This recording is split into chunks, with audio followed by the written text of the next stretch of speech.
Hey everybody, it's Pixel, and today we're going to be making Greek mac and cheese.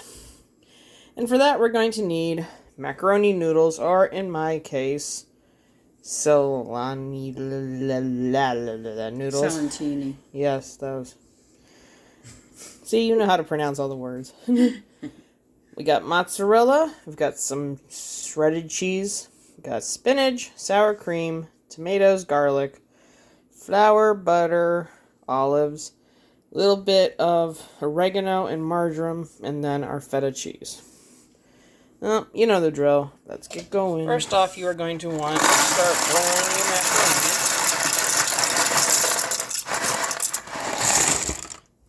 macaroni. And you're going to want to follow the instructions on the box and let that boil until it's soft and edible.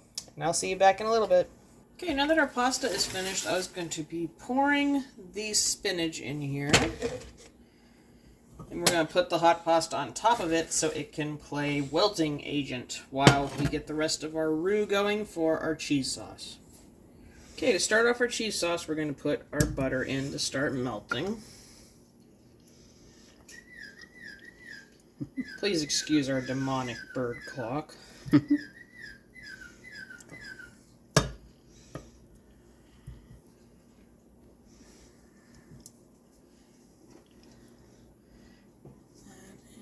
Tiny intervals. Stop a second.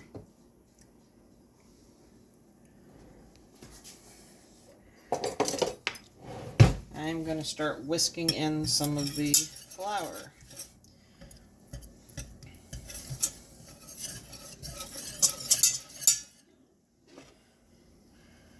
Not all of that. I just took it out so I didn't have to measure stuff all the time.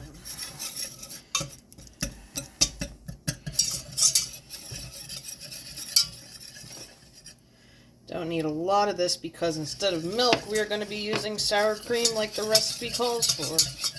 And usually you would put a milk with this and it would make a nice thick cheese sauce. But we're going to be using our sour cream in one moment. We're going to add in our sour cream slowly but surely until it starts making a sauce all on its own. We'll be back when this is a lot thinner than it is right now. Right, now that we have a nice thick but slightly watered down consistency, we can put in our mozzarella cheese and our shredded cheese. Start mixing it in. That looks good. It does look good. Like I said, we're just going to play it by ear and make the sauce a little lighter than we would in normal cheddar, just solid cheese sauce. Because we have our mozzarella in it and we're going to have our feta in it. Like, this almost looks really good once it melts down completely. If I don't splatter it first, you know? Alright. Okay, we're almost ready to put our cheese sauce in, but first they are told that we are going to add in our tomatoes and our feta cheese. Okay, we're going to add our garlic to that while we're here. And our oregano, marjoram. Mix that in together before pour it over our macaroni and other ingredients.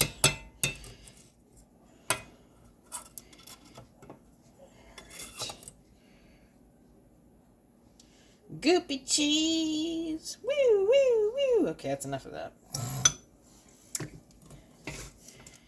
Take our cheese sauce, pour it onto the macaroni mixture.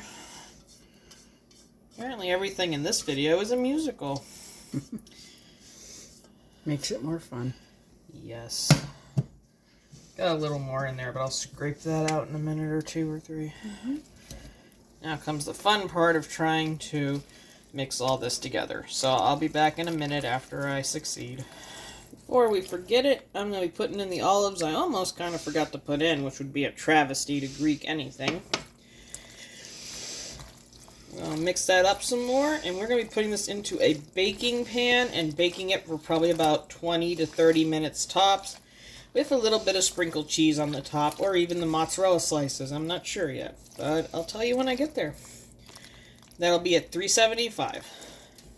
Okay, this is cast out of the oven. We baked this for probably like a good 25 minutes. And what I did is I waited till it was done, sprinkled some cheese on top, and then shut off the oven and let that last heating down, cooling down moment melt the cheese for us so it wouldn't overbake. But as usual, the best part is here. We are going to scoop some out for me and the camera lady, Tara Kitchen. And we will be back in a moment to try it out for you. Well, the best part is here. We are going to taste our Greek mac and cheese. Oh. Look at the string on that cheese. Oh, my Lord. Sometimes that's half the fun. Mm-hmm. Whoa. Make sure to get a tomato when you get a chance. That's really good. Mm. This is good. Mm-hmm. Mine needs a little tiny bit of salt. I don't know about yours, but Yeah. it is really Maybe good. some pepper Mm-hmm. and some salt would be good. But all the flavor combinations are in there, and it tastes like Greek stuff. It's happy. I think that should be something that you put on separately, though, because you don't want to overwhelm the flavors with the salt and stuff. Another problem is the feta cheese, which we do have pieces of in here, is salty all on its own. So some people might already think that's salty enough. Mm-hmm. I agree. It's so good, though. I I would agree. call this a success. Mm-hmm. All right, well, if you like what you saw, want to try what you saw, or did try what you saw, you know what I mean. Leave a like, leave a comment, tell me what you think, and I will see you in the next video. Bye, Later. folks. Take care. Uh-huh.